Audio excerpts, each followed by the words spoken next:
In this example, we want to find the domain of two functions. The first one is f of w equals the fourth root of 2 minus w. Anytime you have an even index of a radical, the expression inside the radical must be greater than or equal to 0. Otherwise, we're into imaginary number land, and we're essentially staying out of that, in this context at least. So we'll say 2 minus w is greater than or equal to 0.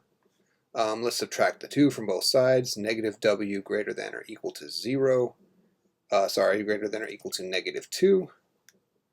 And divide through by negative 1, giving us w is less than or equal to 2. Remember, anytime you divide across a negative sign, you need to change the direction of that. There we go. Let's put this in interval notation. So we'd write this as negative infinity up to 2, and we're going to include it because it's less than or equal to 2. There we go. In the second one, we're looking for any disallowed values, right? Remember, the domain is the allowable inputs into the function. So here I'm looking for anything that would give us problems, any t value. This is g of t equals 1 over 1 plus t squared. We're looking for any t values that would give us essentially 0 in the denominator.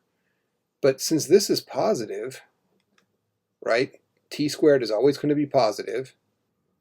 There's no way to add the result of t squared to 1 to get 0 on the denominator. If you wanted a slightly more analytical approach, you could try to get this denominator equal to 0, and you'd quickly see it didn't work. Subtract 1 from both sides, t squared equals negative 1, and then we take the square root, but then we're in the complex numbers. We're working in the real numbers, so that's not going to be a viable solution.